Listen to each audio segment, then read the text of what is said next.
اعوذ باللہ من الشیطان الرجیم بسم اللہ الرحمن الرحیم۔ معزز سامعین کرام، السلام علیکم ورحمۃ اللہ وبرکاتہ۔ میں ہوں آپ کا ہوسٹ حافظ محمد کامران۔ معزز سامعین، آج کی ویڈیو شروع کرنے سے پہلے میں آپ کو ایک خاص بات بتانا چاہتا ہوں۔ ہمارا ویڈیو بنانے کا پہلا مقصد اللہ تعالیٰ کی رضا اور خوشنودی حاصل کرنا ہے۔ معزز سامعین، آپ جانتے ہیں کہ یہ فتنہ انگیزی کا دور ہے، ہر طرف گناہ ہی گناہ ہیں اور شیطان کے بچھائے ہوئے جال ہیں، اور آج مسلمان ان گناہوں میں اور ان جالوں میں بہت اچھی طرح سے پھنس چکا ہے۔ ان تمام جالوں میں سے ایک سٹیٹس بھی ہے، جو واٹس ایپ سٹیٹس یا فیس بک سٹیٹس ہوتا ہے۔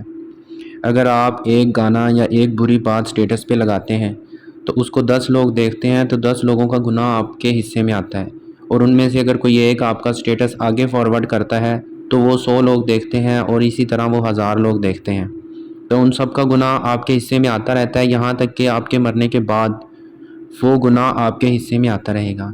تو معزز سامعین، ہم نے سوچا کیوں نہ ہم اس فتنہ کے دور میں نیکی کی ویڈیوز بنائیں اور نیکی کے سٹیٹس، جو اگر ایک لوگ بھی دیکھے گا تو اس کا ثواب ہمیں ملے گا، اور اس میں 10 دیکھیں گے تو ان کا ثواب بھی ملے گا۔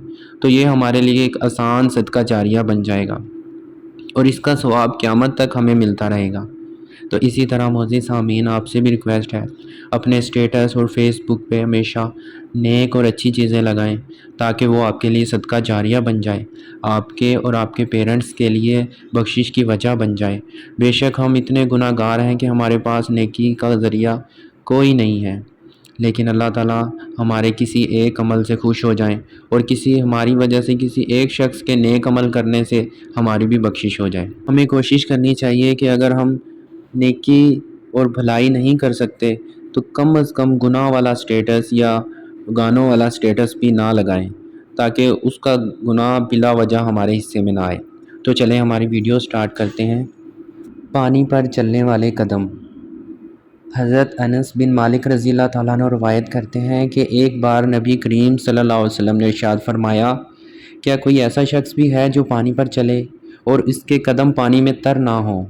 صحابہ کرام رضی اللہ تعالیٰ عنہ نے عرض کیا، یا رسول اللہ صلی اللہ علیہ وسلم، ایسا نہیں ہو سکتا۔ آپ صلی اللہ علیہ وسلم نے فرمایا، بس یہی حال دنیا دار کا ہے کہ وہ نیک اعمال کے لیے کتنی ہی کوشش کرے مگر گناہوں سے محفوظ نہیں رہ سکتا۔ حضرت عثمان رضی اللہ تعالیٰ عنہ روایت کرتے ہیں کہ نبی کریم صلی اللہ علیہ وسلم نے فرمایا کہ دنیا میں آدم علیہ السلام کے بیٹے کا حق صرف اس قدر ہے کہ اسے 4 چیزیں حاصل ہوں، یعنی دنیا میں رہنے کے لیے صرف 4 چیزیں ہی کافی ہیں۔ رہنے کے لیے مکان، نمبر 2 پردہ پوشی کے لیے ضرور کپڑا، نمبر 3 حلال طریقے سے روٹی کمانا تاکہ سوال کی ذلت سے محفوظ رہے اور اپنے اہل و عیال کی کفالت کرے، اور نمبر 4 اپنے ہمسائے کے ساتھ سلوک کرنا۔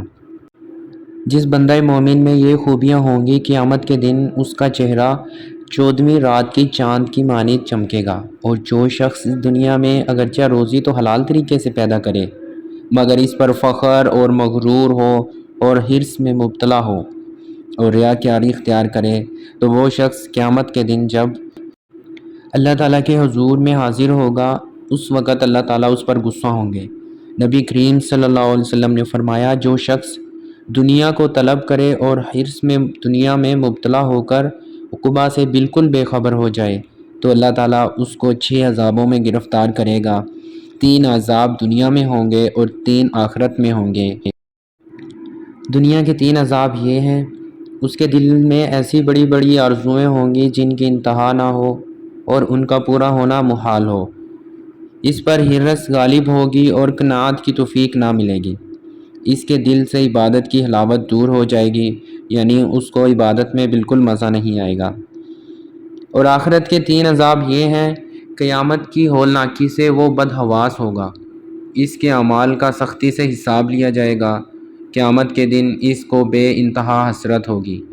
نبی کریم صلی اللہ علیہ وسلم کا ارشاد وارد ہوا ہے کہ جو شخص اس چیز کی طلب میں لگ جائے جو اللہ جل شانہ کے پاس ہے، آسمان اس کا سایہ ہو، زمین میں اس کا بستر ہو، دنیا کی کسی چیز کی اس کو فکر نہ ہو، تو ایسا شخص بغیر کھیتی کے روٹی کھائے گا، بغیر باغ لگائے پھل کھائے گا، اللہ پر اس کا توکل ہو اور اس کی رضا کی جستجو میں لگا رہتا ہو، اللہ جل شانہ ساتوں آسمان اور ساتوں زمین کو اس کی روزی کا ذمہ دار بنا دیتا ہے۔ وہ سب کے سب اس کو روزی پہنچانے کے لیے کوشاں رہتے ہیں اور اس کو حلال روزی پہنچانے میں کوتاہی نہیں کرتے۔ وہ بغیر حساب کے اپنی روزی پوری کر لیتا ہے۔ یعنی کہ وہ شخص جس کو دنیا داری کی کوئی فکر نہ ہو، صرف اللہ تعالیٰ کی رضا اور جنت کی فکر ہو، تو اس کا یہ حال ہوتا ہے۔